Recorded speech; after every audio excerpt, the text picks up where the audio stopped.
niños, si quieren, pueden pasar a sus clases, por favor. Los demás nos quedamos aquí. Y una vez más, como dije al principio, bienvenidos a todos. Que en esta tarde el centro de atención sea el Señor y que todo gire en torno a Él. Gloria a Dios. Hay dos capítulos en el Nuevo Testamento que son muy parecidos. Pero es bueno leerlos los dos, porque aunque hablan del mismo tema, a veces hay expresiones, hay palabras, hay algunas diferencias en este caso entre lo que dice Mateo y lo que dice Lucas. El capítulo 24 de Mateo y el capítulo 21 de Lucas sería muy bueno que ustedes en esta semana, cada día, lo estuvieran leyendo. Y estuvieran anotando, si puede ser en una libreta, las diferencias que ustedes notan entre lo que cuenta, entre lo que relata Mateo y lo que cuenta Lucas. Porque aunque es lo mismo, no todos tenemos la misma forma, ni utilizamos las mismas palabras o expresiones entre nosotros cuando definimos o hablamos de un tema o de una persona. Si fuéramos, por ejemplo, al monte o al campo, a la playa o a cualquier parte y al final del día le preguntáramos a 4 o 5 hermanos que estuvieron en ese día allí con nosotros, ¿qué les pareció esa experiencia? Seguramente unos contarían una cosa, otros destacarían otra. Exactamente igual ocurre con los evangelios. Si me permiten la expresión, fueron 4 reporteros que salieron por el mundo a investigar, a indagar y a plasmar en sus evangelios la vida más extraordinaria que jamás ha existido, la vida de nuestro Señor Jesucristo. Unos destacaron lo que hacían una parte del país, otros lo que hacían otra parte del país, unos hablaron de unos milagros, otros de otros milagros. En fin, cada uno le dio un énfasis a su evangelio según el Espíritu le motivaba, ¿verdad? La cuestión está en que cuando salen del templo los discípulos, ellos como judíos orgullosos de sus casas de oración, le muestran al Señor las maravillas, las hermosuras de aquel hermoso templo, que como hemos dicho en otras ocasiones, se encontraba en lo alto de un monte que había sido previamente aplanado. Era un monte y era imposible construir en lo alto de un monte un templo tan inmenso, y lo que se hizo fue que lo aplanaron y sobre esa esplanada construyeron el primer templo de Jerusalén, una de las maravillas del mundo. Ese primer templo fue destruido por los babilónicos a través del rey Nabucodonosor, rey de Babilonia. Lo destruyó el día Teisá de Ab, el día 9 del mes Ab. Y curiosamente el segundo templo, que fue construido cuando regresaron del cautiverio en Babilonia después de 70 años, volvió a ser destruido en el año 70 después de Cristo, el mismo día, el día Teisá, que significa 9 del mes Av, el mismo día, lógicamente en otro año. Porque como hemos dicho también en otras ocasiones, solamente estamos repasando, las peores desgracias que ocurrieron en el pueblo de Israel siempre ocurrieron el mismo día, en Teisá de Ab, el día 9 del mes Ab. Es un mes que coincide a veces en julio y a veces en agosto, depende. Porque el calendario bíblico tiene 5 días menos que el nuestro y a veces se le añade un mes más, serían 13, para compensar la diferencia, ¿verdad? Y se llaman años preñados, porque tiene un año más para compensar pues esos días que faltan de cada mes. Cuando salieron del templo los discípulos, ellos orgullosos y contentos de su hermoso templo, le muestran al Señor las maravillas de ese templo que había sido ampliado por el rey Herodes. Realmente era un templo hermoso. Y el Señor le dijo aquella frase célebre que todos hemos leído y aprendido de memoria: ¿veis todo esto? No quedará piedra sobre piedra que no sea destruida. Fue un golpe bajo para los discípulos. Nunca esperaban que su maestro les dijera que su templo, el único templo que los judíos tenían y pueden tener, fuera destruido nada más y nada menos que por el imperio opresor, por los romanos. Ellos no daban crédito a las palabras del maestro. Fueron palabras que entristecieron su alma, su corazón. Decían del torrente de Cedrón, y cuando se encuentran dentro del huerto de Getsemaní, que está en el monte de los olivos, 4 de sus discípulos, Pedro, Jacobo, Juan y Andrés, llamando al maestro aparte, le dijeron: Señor, ¿cuándo será tu venida y el fin del siglo? ¿Qué señales precederán a tu venida? Es interesante la pregunta.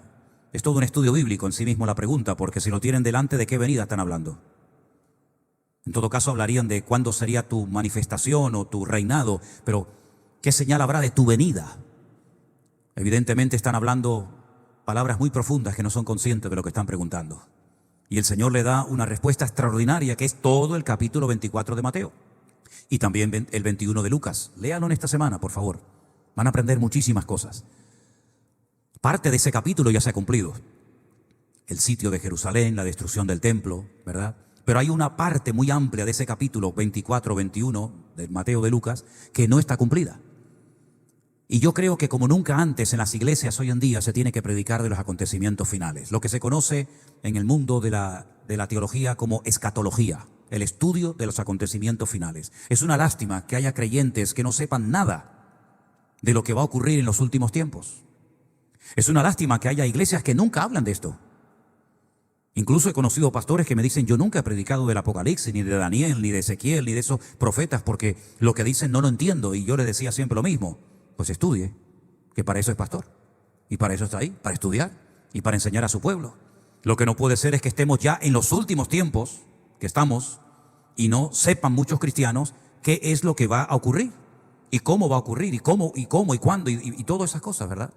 Y por eso creo que es muy importante que nosotros, que somos la última generación de momento de creyentes que están en este planeta Tierra, sepamos las cosas que van a ocurrir en breve. ¿Cuántos dicen amén?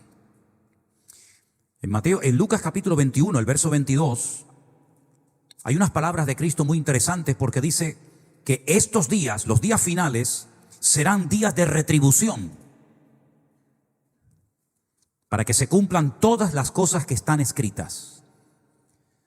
Tenemos que voy a intentar ponerles lo más gráficamente posible para que entendamos un poco por dónde van los tiros.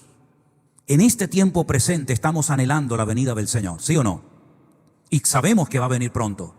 Pero entre este tiempo presente y los acontecimientos finales, el Apocalipsis, el Armagedón, el Anticristo, la marca de la bestia, etcétera, etcétera, hay algo en medio entre nosotros y la venida del Señor que se llama el día del Señor.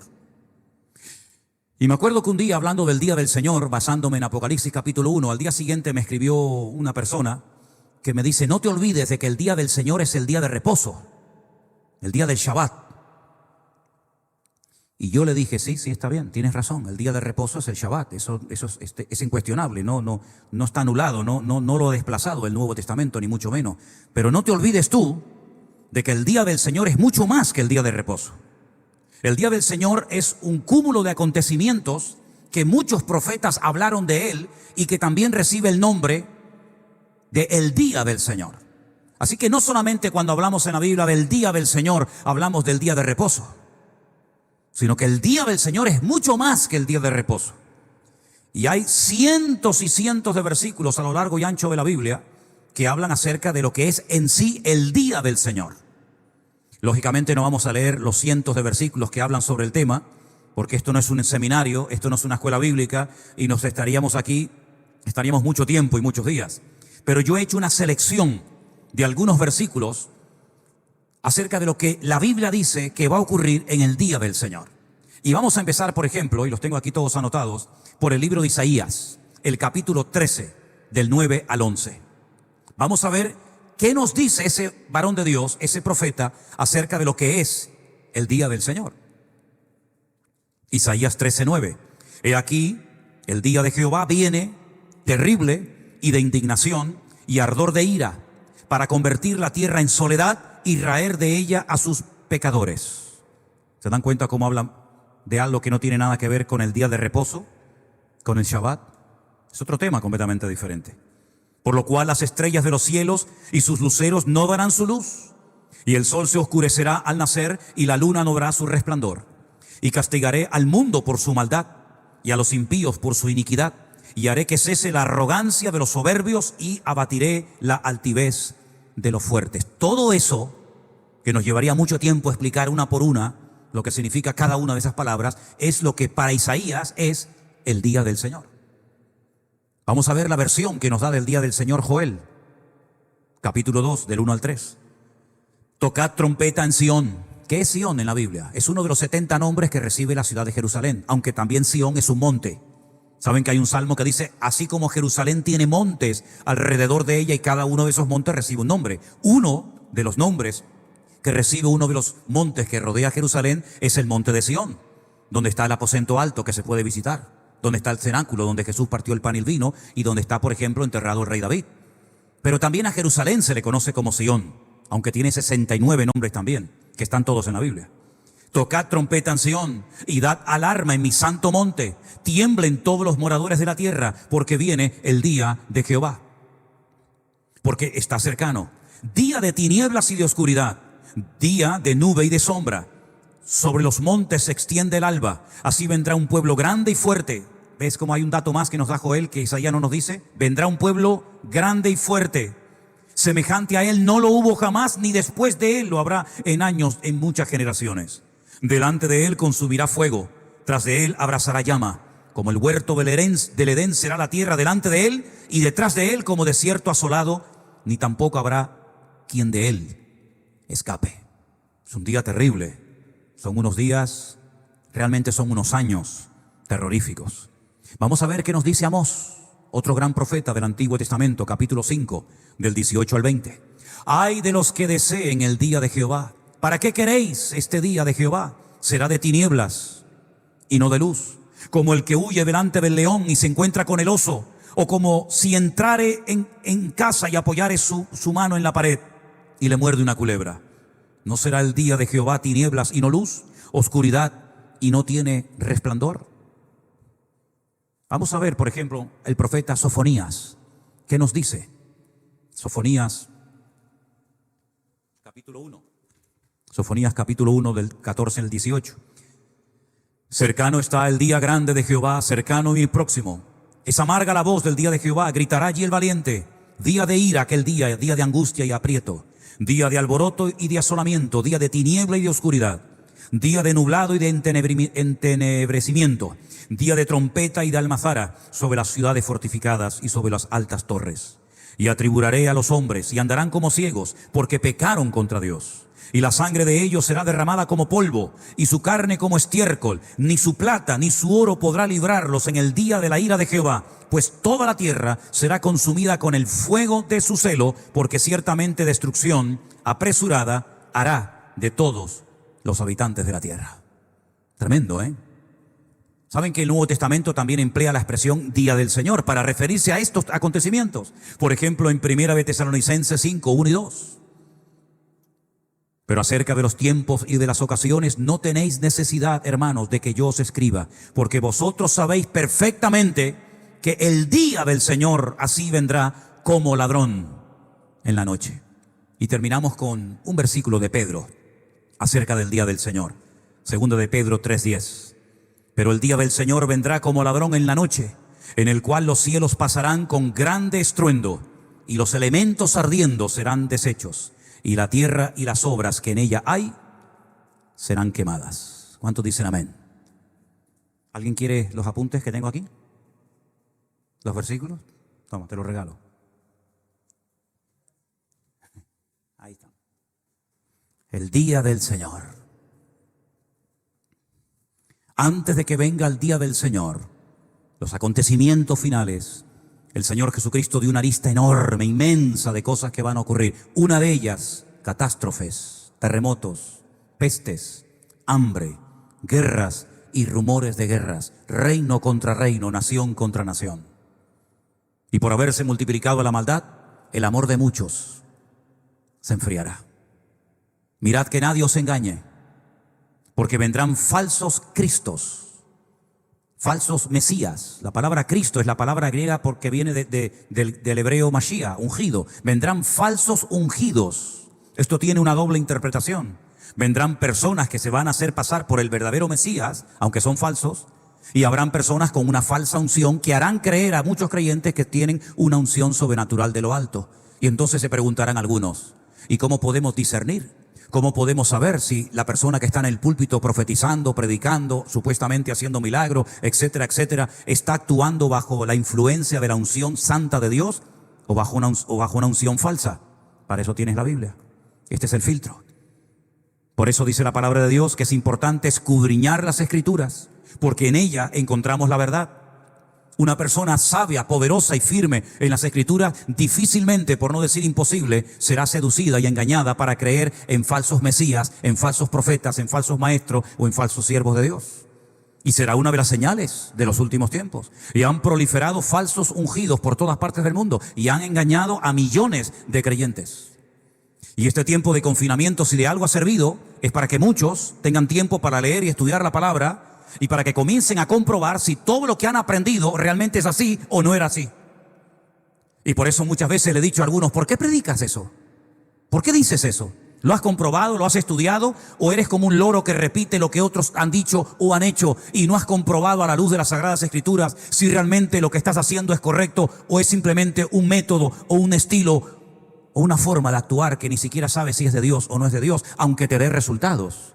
Porque no necesariamente todo lo que da resultados necesariamente viene de parte de Dios. Hay muchas cosas que la gente del mundo hace que le salen bien y no son creyentes, no son hijos de Dios, incluso algunos no quieren saber nada de Dios, pero hay cosas que les salen bien. Y por eso a veces hay una lucha en algunos personajes de la Biblia diciendo cómo es posible que a veces al malo las cosas le salgan bien y a los justos y a tus hijos a veces las cosas no nos salen tan bien. Y a veces hay algunos siervos de Dios, como por ejemplo Habacuc, que tenía unas luchas personales consigo mismo tremendas y peleaba y discutía con el Señor y le decía, Señor, ¿hasta cuándo? ¿Por qué el justo prospera?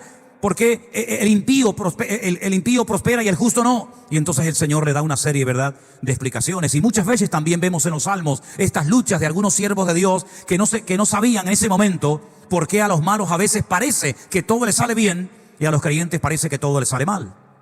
Y esa es una de las señales de los últimos tiempos. Y la iglesia, los cristianos, nosotros, en estos últimos tiempos tenemos que estar, como dice la Biblia, velando y orando, preparados para que estas cosas no nos sorprendan. Y ahora la pregunta es, ¿y cómo podemos prepararnos? Porque se insiste mucho, ¿verdad? Y oímos mucho, hay que prepararse, hay que estar preparados. Pero bueno, y la pregunta es, ¿y cómo me preparo? ¿Qué puedo hacer? Primero, dedicándole tiempo al estudio de las Sagradas Escrituras. Lamentablemente hay muchos creyentes que nunca han leído la Biblia completa y llevan toda la vida en la iglesia. Incluso gente que predica y se atreve a pararse desde un púlpito y no han leído ni siquiera la Biblia entera una vez en su vida. Y eso es algo que tenemos que corregir este año que recién está comenzando. Propónganse leer la Biblia entera este año, hermanos. Les voy a dar una pauta, una clave para que la puedas hacer perfectamente. Si te propones leer cada día 4 capítulos, solamente 4 capítulos, no seas de los que un día leen 50 capítulos y al día siguiente olvidaron y se perdieron de la Biblia. Proponte leer cada día 4 capítulos de la Biblia, si quieres 2 del Antiguo Testamento y 2 del Nuevo Testamento. Y antes de que termine el año, habrás leído toda la Biblia completa. A lo mejor por primera vez en tu vida. Te van a sobrar algunos días. Simplemente leyendo 4 capítulos por día. Sé que hay capítulos muy largos, pero también hay capítulos muy cortos. Es decir, aproximadamente 1 hora al día. 1 hora al día. ¿Qué es 1 hora al día? Menos de lo que dura un programa de televisión, menos de lo que dura una película. Dedicando 1 hora al día leyendo la palabra de Dios, vas a adquirir un conocimiento, una base que te va a ayudar a afrontar y a saber cómo comportarte y vivir en estos tiempos difíciles en los que a nosotros nos ha tocado ya vivir. ¿Cuántos dicen amén? Así se prepara el corazón del creyente, avivando y alimentando tu fe. ¿Y cómo se aviva y se alimenta la fe? ¿Cómo se fortalece la fe? Bueno, prestando menos atención a lo que dice Internet, prestando menos atención a lo que dicen los diarios, los periódicos, la radio, la prensa, etcétera, y prestando más caso a lo que dice el Señor y a lo que se enseña desde los púlpitos. Porque hay gente que está obsesionada y atemorizada. Y yo digo siempre algo, llevo años diciéndolo. Hay un terreno donde Satanás se mueve como pez en el agua. En la ignorancia, en el temor y en el desorden. Ahí es donde Satanás entra, sale y hace lo que le da la gana. Donde hay desorden, siempre está el diablo en medio. Donde hay incredulidad, donde hay desobediencia, donde no hay sometimiento a la palabra de Dios, donde hay ignorancia, ese es el terreno favorito del diablo. Se mueve como pez en el agua. Por lo tanto, incrementemos el conocimiento bíblico. Nosotros los creyentes no andamos por sentimientos, por emociones. No nos afectan las noticias, aunque sean tremendamente negativas. A nosotros lo que nos dirige es la santa y bendita palabra de Dios, que no tiene que ser un objeto decorativo en la estantería de ninguna casa, sino que tiene que ser lámpara a mis pies y lumbrera a mi camino, como dice la palabra de Dios. Estudiarla, leerla, memorizarla. A los niños en la escuela dominical no tengan temor de enseñarle capítulos enteros de la Biblia. Ahora es el momento de enseñarles. Ya después va a ser, tal vez, no digo demasiado tarde, pero más difícil. Acostúmbrense a estudiar la palabra de Dios, a memorizar la Biblia. Acostúmbrense a memorizar 2, 3, 4, 5 versículos toda la semana, sin ningún problema. Ahora que ya no tenemos que memorizar tantos números de teléfono, ¿se acuerdan antes? Antes no sabíamos un montón de números de teléfonos de memoria. Ahora con el dichoso móvil, tocamos el 1, llamamos a mamá. Tocamos el 2, llamamos a la mujer. Tocamos el 3, llamamos a fulanito. Ya ni nos acostumbramos. Pero acostumbremos a nuestra mente, vamos a darle trabajo a nuestro cerebro de aprender, de estudiar la palabra de Dios, de memorizar las Sagradas Escrituras. Es increíble cuando hablo con mi suegra y recita con 90 años el Salmo 90 de memoria, ¿verdad? Y cada día podemos hacer un esfuerzo por estudiar, por memorizar la palabra de Dios. Creo que es tiempo de dar testimonio, porque muchas personas que no se van a convertir tal vez en este periodo de tiempo, cuando se produzca el rapto, el arrebatamiento de la iglesia, un hecho del cual se habla muy poco y algunos no tienen ni idea de lo que es, esas personas cuando se queden y vean las iglesias vacías, cuando oigan de millones y millones de seres humanos que han desaparecido del planeta Tierra, se va a dar todo tipo de explicaciones científicas y todo tipo de explicaciones extrañas. Cuando se cumpla aquello que dice, 2 estarán en el campo, uno será tomado y el otro será dejado. Cuando se produzca la resurrección de los muertos, millones y millones de hermanos nuestros, de gente que ha muerto a lo largo de la historia, resucitarán. Imagínense qué explicaciones darán los gobiernos, qué explicaciones darán en la prensa, en la radio, en la televisión. Vamos a decirle a la gente lo que va a ocurrir en los últimos tiempos, para que si no se convierten y se quedan, recuerden que un día tú le hablaste del Señor y le dijiste que antes de la segunda venida visible y física del Señor Jesucristo, el Señor arrebataría a su amada iglesia. Hablen de todas esas cosas. Ahora es el tiempo de hablarlas. No vamos a evangelizar en el cielo. Es aquí en la tierra donde tenemos que evangelizar y dar testimonio. Jesús dijo, id por todo el mundo y predicar el evangelio a toda criatura, para que tengan la oportunidad de convertirse, de cambiar de vida, no de convertir. Nosotros no hemos sido llamados a convertir a nadie, pero sí hemos sido llamados a hablarle a la gente de Cristo. Así que pídele al Señor que te ponga gente delante con hambre. Dale una Biblia, un Nuevo Testamento, un folleto, dale tu testimonio, cuéntalo, invítalo al culto, háblale de las redes sociales. ¿Por qué? Porque es tiempo de abrir la boca y no callar, hermanos. ¿Cuántos dicen amén? Necesitamos estar preparados, porque los últimos tiempos, según nos dice la Biblia, y creemos lo que nos dice la Biblia, no van a ser tiempos fáciles. No van a ser tiempos de color de rosa. Van a ser tiempos en los que hace falta mucho compromiso, mucha consagración. Eso de los hermanos que antaño venían a la iglesia de excursión, el típico dominguero que toda la semana ni leen la Biblia, ni oran, ni buscan de Dios, ni nada, pero vienen al culto un poco casi como para calmar la voz de la conciencia y decir, no, yo voy a la iglesia y me congrego. Eso tiene que pasar a la historia. Ese tipo de cristianos vagos, cómodos, flojos, que no leen la Biblia, que no estudian, que apenas se congregan. Qué interesante cuando dice la Biblia ya en el siglo I, hermanos, no dejéis de congregaros como algunos tienen por costumbre. Ya en el siglo I había hermanos que se habían acostumbrado a no ir a la iglesia, a no ir a los cultos, a no congregarse.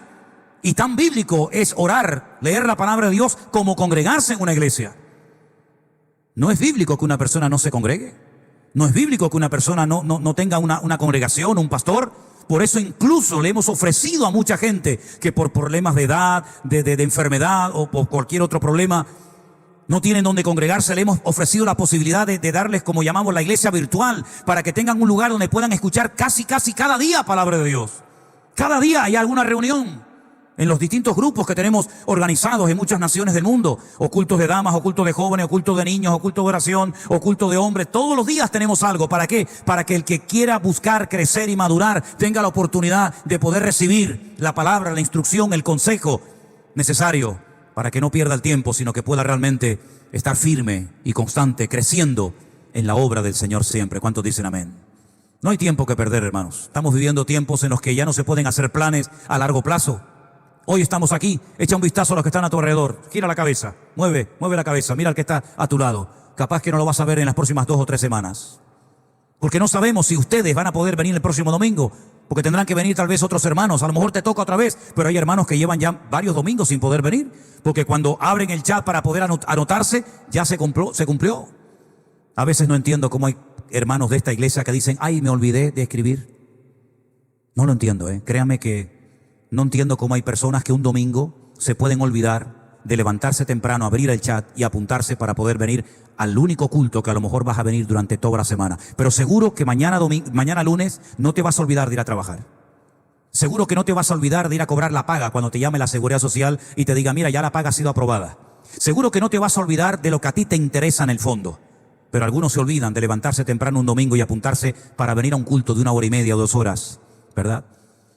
Amados hermanos, estamos en los últimos tiempos. No cabe la menor duda de que estamos en los últimos tiempos. Cosas que hemos leído durante años, durante siglos se han leído en las distintas congregaciones, se van a hacer realidad dentro de muy poco tiempo. Se habla acerca de ese carnet para demostrar que ha sido o no ha sido vacunado. Algunas empresas se plantean decir, bueno, si usted no está vacunado, usted no puede venir más a trabajar a esta empresa. Si usted no está vacunado, usted no puede viajar a su país, a visitar a su familia, a sus amigos o a quien sea. Si usted no está vacunado, usted tal vez no puede ir por aquí o no puede ir por allá.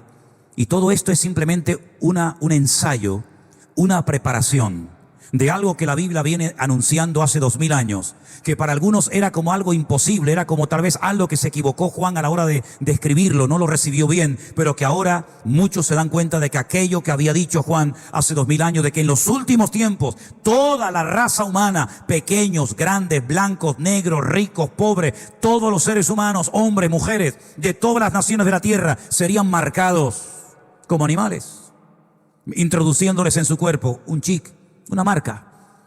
Y si no la tienes, no puedes comprar, ni vender, ni hacer absolutamente nada. Aunque tengas 50 millones de euros en el banco, no vas a poder sacar ni un centavo si los seres humanos no se dejan marcar, porque eso va a ser lo que te va a dar acceso. Se va a acabar el dinero de plástico, el dinero físico. Todos van a tener que ser marcados de una manera u otra. Y todo eso lo dice la Biblia. Y tenemos que saber cuándo va a ser eso, porque la Biblia dice cuándo va a ser eso. Por eso me sorprende la cantidad de creyentes, cientos de creyentes que nos han escrito en las últimas semanas. Ahora ha aflojado un poco, pero cuando se comenzó a hablar de la famosa vacuna que aún no había salido, cantidad de correos, de WhatsApp, de mensajes nos llegaban todos los días. Hermano, nos van a marcar, será la marca de la bestia y ya nos vamos a marcar. Yo digo, tranquilos, eso no dice la Biblia.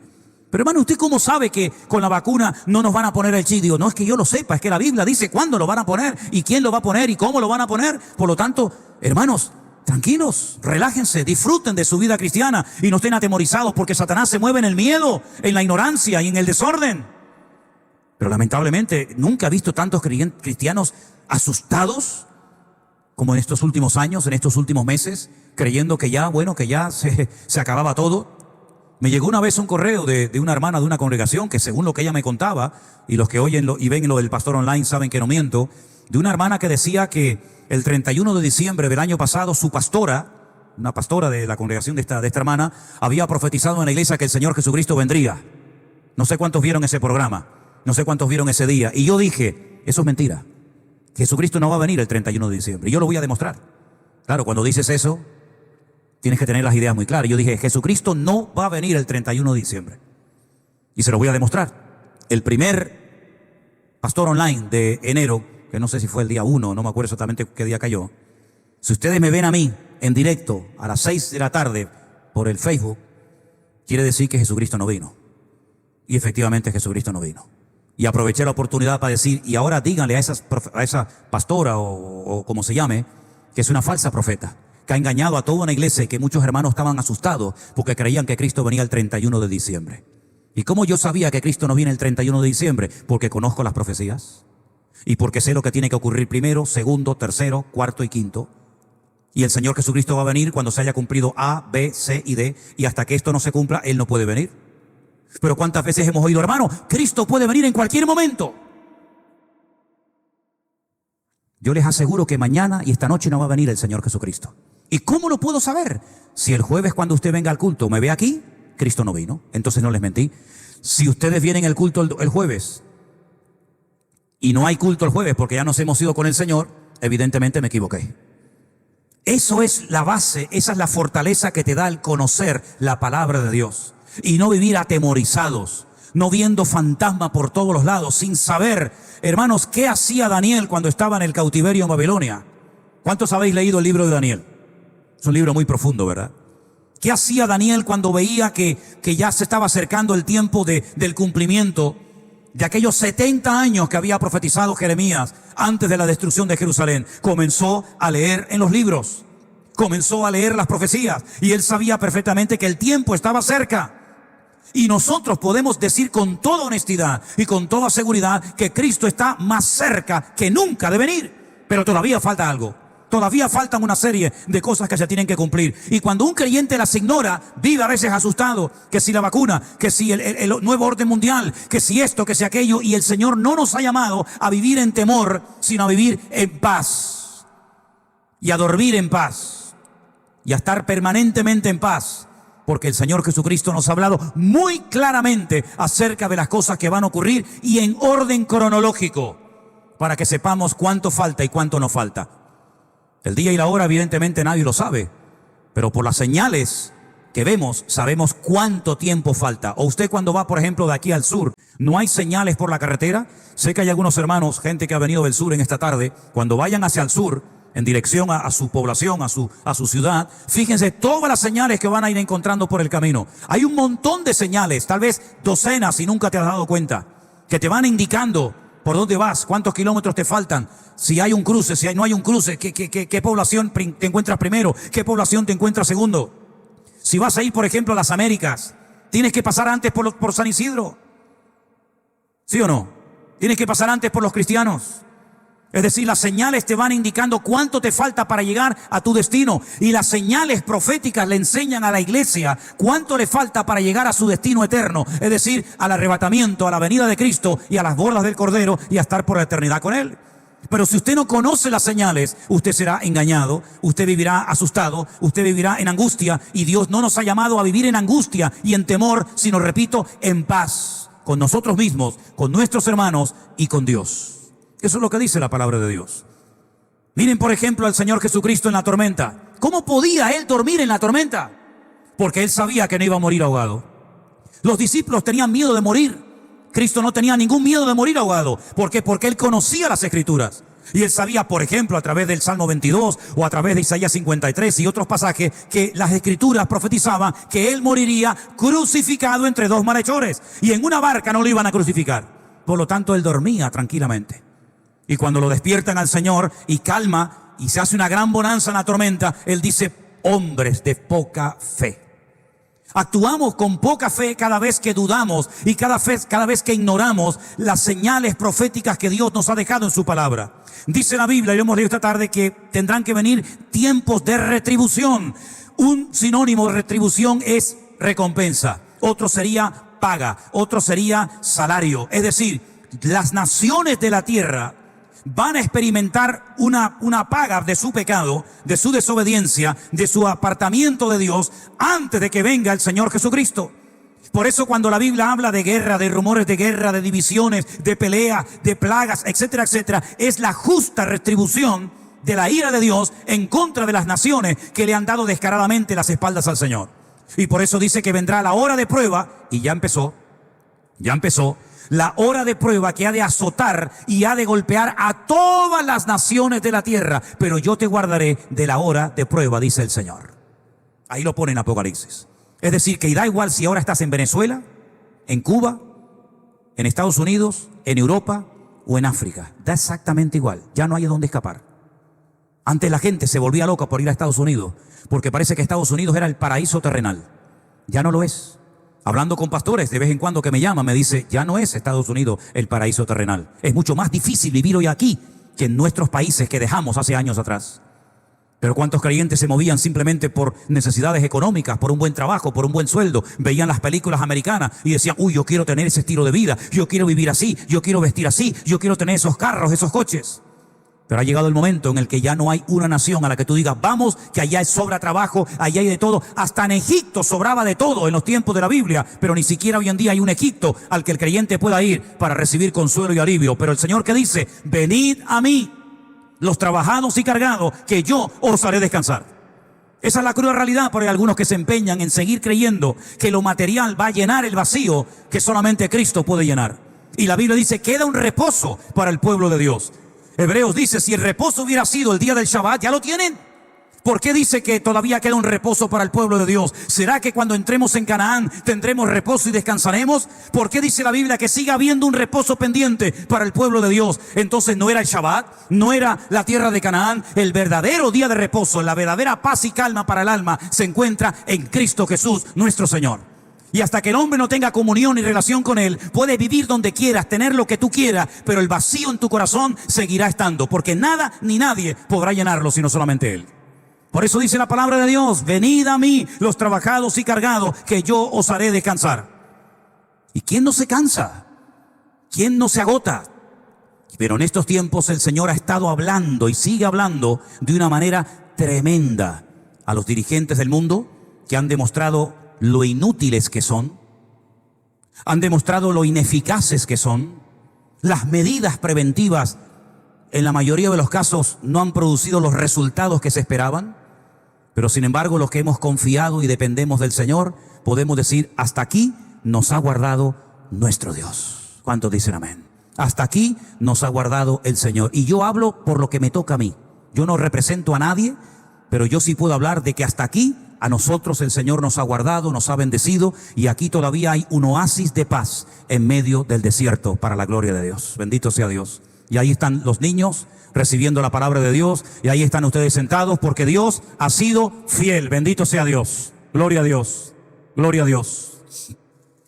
Ahora bien, ¿no te has preguntado alguna vez: Señor, ¿hasta cuándo vamos a tener que aguantar? Ayer estaba asomado al balcón de mi casa, y enfrente de mi casa hay 3 bares.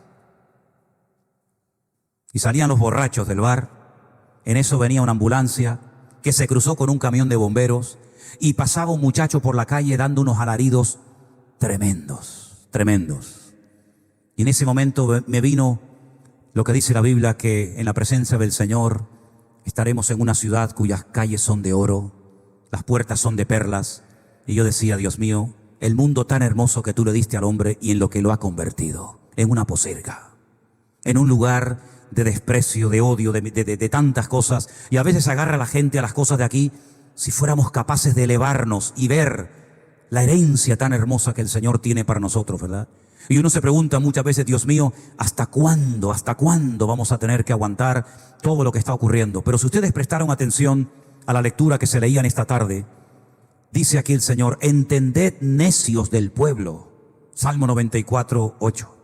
Vosotros fatuos, ¿cuándo seréis sabios? Yo le pido al Señor cada día sabiduría, y te pido que tú lo hagas también. No dice la Biblia: si alguno tiene falta de sabiduría, dice, bueno, te aguantas. No. Si alguno tiene falta de sabiduría, pídala. Y yo le pido al Señor que me dé sabiduría, y algo me habrá dado, digo yo. Yo le pido al Señor que me dé fuerzas físicas, y me las da. Y que me dé memoria, y me la ha dado. Yo le pido al Señor lo que creo que necesito para poder servirle con efectividad. Y por eso dice aquí: ¿hasta cuándo os faltará la sabiduría? Si usted dice: hermanos, que yo leo la Biblia y no la entiendo, pues pídale al Señor que le abra los ojos para que pueda entenderla. Hermanos, que a mí me gustaría tener memoria, pues pídale al Señor memoria, y el Señor se la va a dar más que un elefante.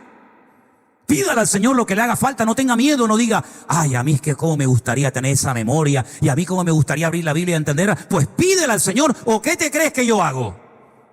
Como si yo tuviera, no sé, un derecho especial delante de la presencia del Señor, si delante de Dios todos somos iguales, hermanos, ¿sí o no? Todos somos iguales. El que hizo el oído no oirá, el que formó el ojo no verá, el que castiga a las naciones no reprenderá, no sabrá el que enseña al hombre la ciencia. Jehová conoce los pensamientos de los hombres, que son vanidad. Bienaventurado el hombre a quien tú, Señor, corriges y en tu ley lo instruyes, para hacerle descansar los días de su aflicción, en tanto que el impío cava el hoyo. Porque el Señor no abandonará a su pueblo. ¿Cuántos dicen amén? Ni desamparará a su heredad. Y nosotros somos el pueblo de Dios. Dios tiene un solo pueblo. Dice: no, Dios tiene el pueblo de Israel y Dios tiene la iglesia. Eso es falso. Dios tiene un solo pueblo. Y a ese pueblo pertenecen judíos, pertenecen árabes, pertenecen todo tipo de personas que han reconocido y aceptado al Señor Jesucristo. Y como decíamos el domingo pasado, lo ha confesado como el Señor y Salvador de su vida. Dios tiene un solo pueblo. Y dice ahí: Dios, Jehová, no desampara ni abandona a su pueblo. Es decir, que a mí nunca me va a abandonar el Señor. Y a ti tampoco. ¿Cuántos dicen amén? Tu padre y tu madre puede ser que sí. Y tu marido. O tu mujer. Pero el Señor nunca, jamás nos va a abandonar a ninguno de nosotros. No nos va a cambiar, ni se va a cansar de nosotros, sino que nos ha escogido no porque seamos mejores que nadie. De eso va el devocional de mañana.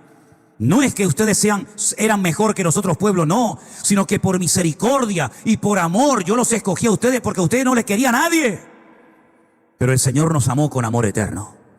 Y no importa si sabes leer bien o sabes leer mal, si sabes mucho, sabes poco, no tienes mucha cultura o mucho patrimonio, da exactamente igual. Si el Señor te amó cuando ni siquiera habías nacido y envió a su Hijo unigénito al mundo, a Jesucristo, para que ocupara nuestro lugar en la cruz del Calvario, y lo hizo por amor. Dime tú, ¿para qué nos necesita Dios a nosotros? ¿Lo has pensado alguna vez? ¿Para qué te necesita Dios a ti? ¿Para qué te necesita a ti, hermana y hermano, el Señor? ¿Será que es más Dios teniéndote a ti, y si tú no estás con Él, Él es menos Dios? ¿Será que teniéndote a ti tiene más poder o más autoridad? El Señor a nosotros realmente no nos necesita para nada. Él hizo el cielo, la tierra, el sol, la luna, el universo, todo, y no había ni un ser humano en la tierra, porque Él no necesita de nada ni de nadie. Eso es lo que significa Shaddai, no todopoderoso, sino autosuficiente, que no depende de nada ni de nadie. No necesita materia prima para crear un árbol de madera, porque Él habla y se forma la madera. No necesita nada para poder hacer algo, sino que Él, con el poder de su palabra, transforma y cristaliza las cosas. Y ese Dios todopoderoso, autosuficiente, se enamoró de nosotros y mandó a su Hijo unigénito al mundo. Si le dolió a Abraham decirle a Isaac, adiós, el corazón de Dios, ¿creen que no sufrió cuando tuvo que separarse de su amado Hijo para venir a este mundo para que lo matara el ser humano? Pero lo hizo por amor. Y en ese amor de Dios entra el que tú le conozcas a Él, que no vivas más tiempo en la ignorancia. Tú no puedes depender de los pastores, de las iglesias, porque si mañana nos cierran todas las iglesias, y si mañana cortan todas las redes sociales del mundo, Facebook, YouTube, Instagram y todo eso, ¿qué va a ser de ti? Ya no hay cultos, ya no hay pastores, ya no hay iglesias, pero todo lo que hemos comido y todo lo que hemos aprendido en estos años nos tendría que servir más que suficiente para depender de nosotros mismos en nuestra comunión con el Señor, porque llegará el momento, amados hermanos, en los que probablemente va a ser muy difícil venir a un culto. Por eso cada vez que empiezo una reunión siempre les digo lo mismo, que a lo mejor para ustedes ya es como una campana que ya han oído: valoren, aprecien el hecho de poder estar aquí reunidos esta tarde, porque solamente Dios sabe si algún día ya no nos podremos congregar más y tendremos que desarrollar nuestra relación y comunión con el Señor de una forma diferente. Pero queridos hermanos, aprovechemos el tiempo. ¿Cuántos dicen amén? Cierra tus ojos ahí donde estás. Aprovechen el tiempo, hermanos. No tenga miedo de hacerle preguntas al Señor. Los discípulos le preguntaron: Maestro, ¿cuándo? ¿Cómo? ¿Qué señal habrá de tu venida? Y obtuvieron respuesta. No tengas miedo de preguntarle a tu Padre: Señor, muéstrame, Señor, háblame, Señor, guíame. Y el Señor, estoy plenamente convencido que te va a dar sabiduría, te va a aclarar las ideas para que no vivas con temor ni con inseguridad. La Biblia nos enseña que Él estará con nosotros todos los días hasta el fin del mundo.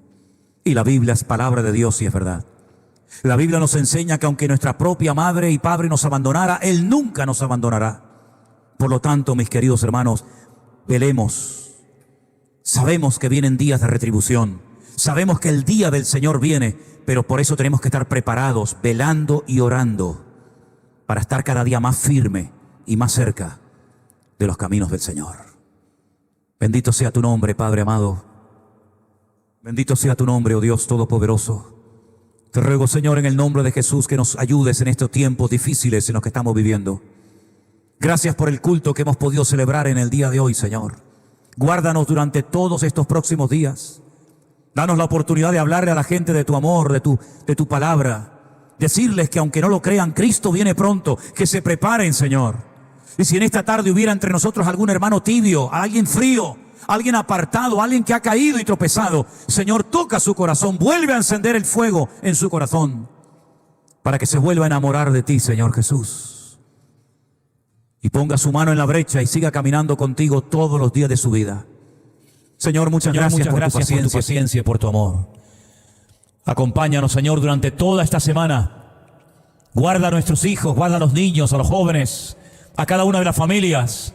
Guarda a todos nuestros hermanos que nos ven y nos siguen de muchas partes del mundo en esta tarde. Señor, nos encomendamos y nos refugiamos en ti. Guarda a tu amada iglesia, mi Dios. Y gracias por tu presencia en nuestras vidas. Fortalécenos y danos la sabiduría y las armas necesarias para poder servirte con efectividad en tu reino. En el nombre bendito de Jesús. Amén.